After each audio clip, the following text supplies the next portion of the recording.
I'd like to share with you guys a lesson I learned when I was working for UNICEF in Sudan. And it's all centered around this one very important factotum. Are you ready for it? Of all of the beasts of the land and the sea, the two that smell the most similar when they're on fire are men and pigs. You're welcome.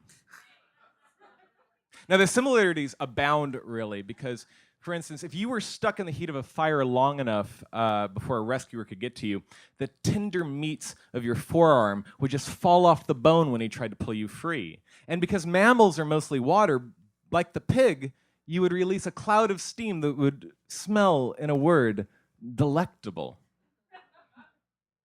And when you factor into this, after you've seen with your own eyes how cooked blood will dehydrate down to like a thick tomato paste, it logically follows that firemen have a very special relationship with barbecues. All of this I learned from my hazmat training, and all of it I learned from Ed.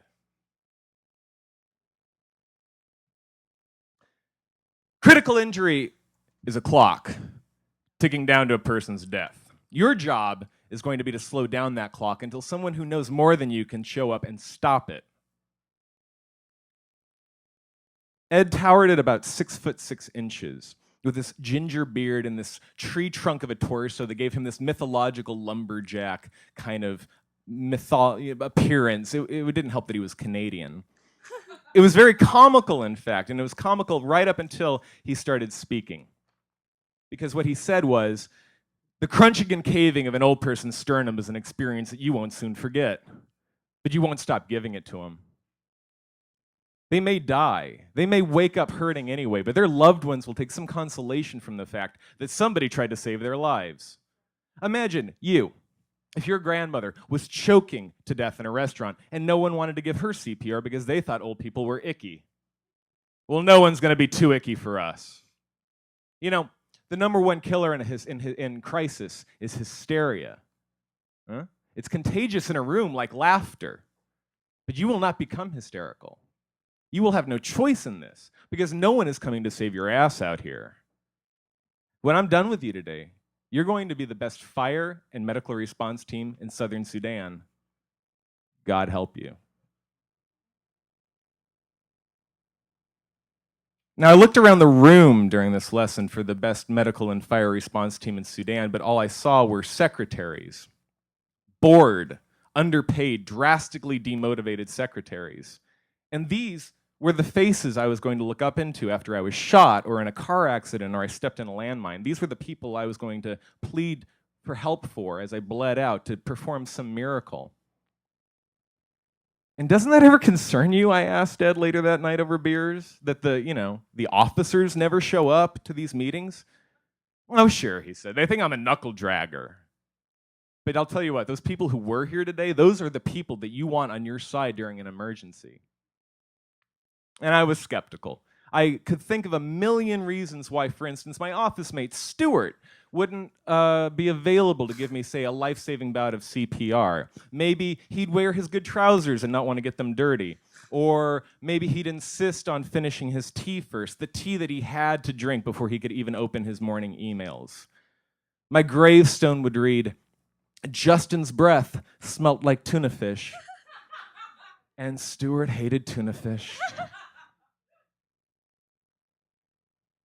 But Ed said it's just the opposite, you see. No, secretaries, janitors, maintenance people, these are the people you want on your side during a crisis because they know what's important. They've got families to feed. They've got churches to attend. And they couldn't care less about an office with a no overtime policy. They are the ones you want, not the suits. They're the ones you have to watch out for. Ed said that people generally need to be rescued from burning buildings after they've already made it outside once safely on their own. And then there, they realize they've left their calfskin briefcase inside or their new PowerPoint presentation. And then they run back in just when the smoke is becoming too thick to find their way out again. And once they're trapped, they hide from the fire like children under desks and in closets. And they die. See, once they see their inspirational wall calendars go up in flames, or their name plaques on their desks, the things that really give their lives meaning, they freak out.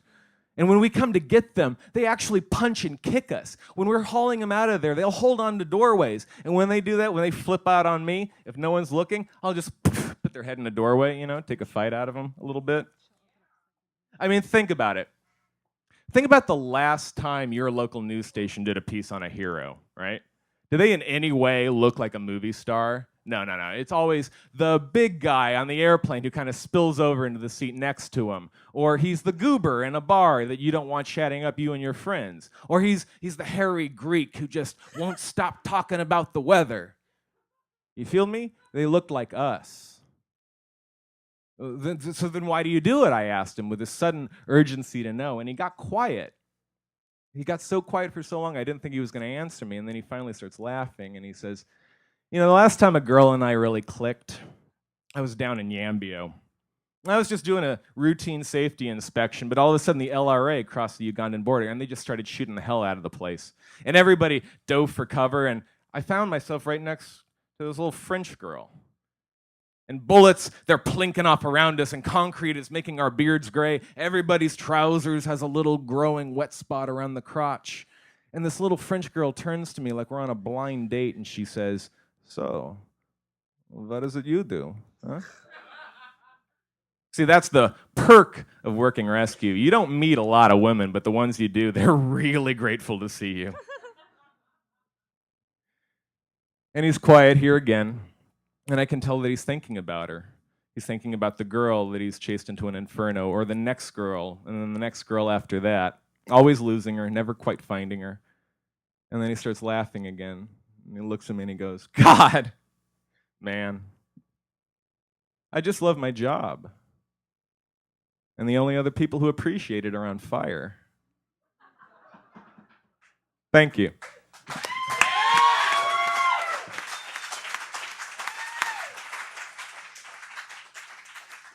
All right, we're going to have ourselves a little 10-minute intermission. Get yourself some drinks, settle down again.